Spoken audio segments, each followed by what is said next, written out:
Les violences sexuelles. Il faut en parler.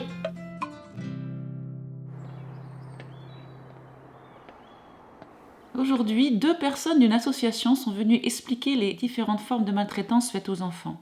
Tous les enfants étaient super attentifs et ont posé beaucoup de questions.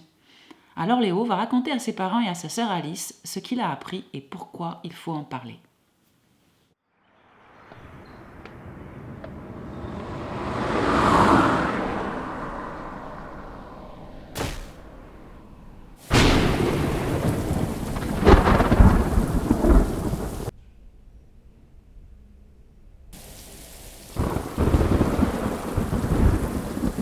Bonjour Léo, tu as l'air énervé, qu'est-ce que tu as? Oui, maman.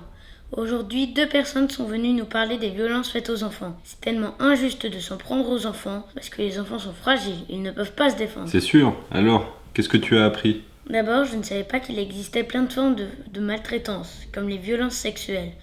Alors là, on a tous ouvert des grands yeux. Il paraît que ce sont les enfants qui subissent le plus les agressions sexuelles en France. C'est surtout des filles et aussi des garçons. Et ça peut traumatiser pour la vie. Alors, explique, c'est quoi une agression sexuelle? C'est quand quelqu'un te force à avoir une relation sexuelle ou te touche les parties intimes, les fesses ou le sexe ou le sein pour les filles. En plus, il paraît que souvent, l'enfant connaît cette personne, un ami de la famille ou même un parent, ou une personne qui travaille avec des enfants. Il menace l'enfant, il lui dit de se taire, sinon il va briser la famille ou que c'est un secret et qu'il ne faut en parler à personne. Tu as raison. Il y a des personnes qui font des choses sexuelles pas bien du tout avec les enfants, comme les pédophiles. Et quand c'est une personne de la même famille que l'enfant qui touche ses parties intimes, ça s'appelle l'inceste. Grâce aux intervenants maintenant, on sait ce que ça veut dire.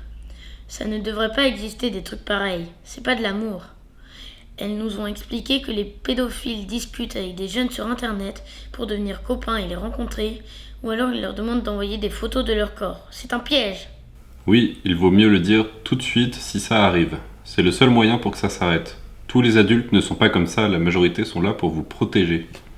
Ils nous ont expliqué que c'est très dur d'en parler parce que ça se passe souvent dans les familles, que les enfants ils ont peur ou alors ils ne savent pas que c'est pas normal. Et même le cerveau il peut oublier ce qui t'est arrivé tellement c'était fort, alors ils ne disent rien. Je connais une fille, son père prenait son bain avec elle quand elle avait 8 ans et lui touchait les parties intimes. Elle ne savait pas que c'était interdit. C'est pour ça qu'il faut que les adultes en parlent aux enfants. Personne ne doit toucher leurs parties intimes, et même si c'est quelqu'un qu'ils connaissent bien.